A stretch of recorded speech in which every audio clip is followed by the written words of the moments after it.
Welcome back. ભાવનગરમાં વર્તેજ ચોકડીથી બુધેલ ચોકડી સુધીનો 10 કિલોમીટરનો રોડ છેલ્લા ઘણા સમયથી બિસ્માર હાલતમાં છે, જેના કારણે વાહન ચાલકોને ભારે હાલાકી ભોગવવી પડી રહી છે।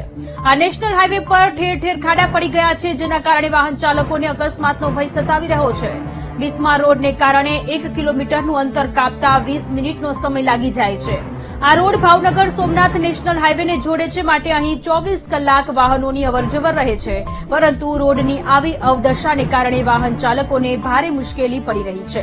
આ મામલે ધારાસભ્યથી લઈ સાંસદ સુધી અનેક વખત રજૂઆતો કરવામાં આવી, પરંતુ તેમ છતાં સમસ્યાનો કોઈ ઉકેલ નથી આવ્યો।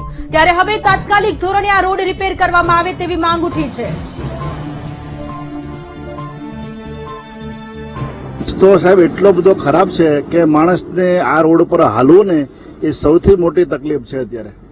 બરાબર, મોટા મોટા ટ્રકો જાય છે, બરાબર, પણ નાની જે ફોર વ્હીલો છે એના બધા ડમ્પર નીચે અડી જાય છે, ખૂબ ખાડા છે, બરાબર। માણસ ફૂલ તકલીફમાં આ રોડ પર ચાલે છે, બરાબર। પ્રશાસનને કહો કે આ રોડ જાક રિપેર કરાવે અને મોટી લાઈન કરાવે, બરાબર। માણસો હેરાન થાય, રાત વખતનું અત્યારે વરસાદનું વાતાવરણ છે, મોટા મોટા ખાડા છે, એક્સિડન્ટ થાય છે, પબ્લિક બહુ એટલે બહુ હેરાન થાય છે। બુધેલ થી વર્તેજ સુધી 10 કિલોમીટર એટલો રોડ ખરાબ કે કોઈ સીમા નહીં।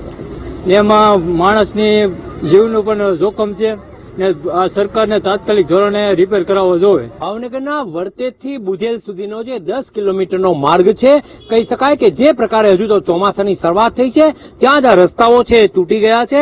મોટા ભાગના જે રસ્તાઓ છે ત્યાં ખાડાઓ પડી ગયા છે, વરસાદી પાણી છે ભરાયું છે અને એના કારણે વાહન ચાલકો છે એ પારાવાર મુશ્કેલીનો સામનો કરતા હોય છે।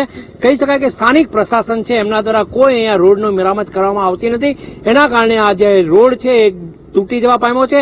જે 10 કિલોમીટરનો જે વિસ્તાર છે તે આ પ્રકારના ખાડાઓ જોવા મળે છે, વાહન ચાલકો છે પારાવાર મુશ્કેલીનો સામનો કરી રહ્યા છે।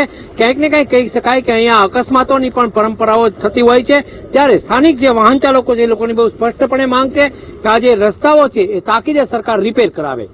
નીતિન સોની, વીટીવી, ભાવનગર।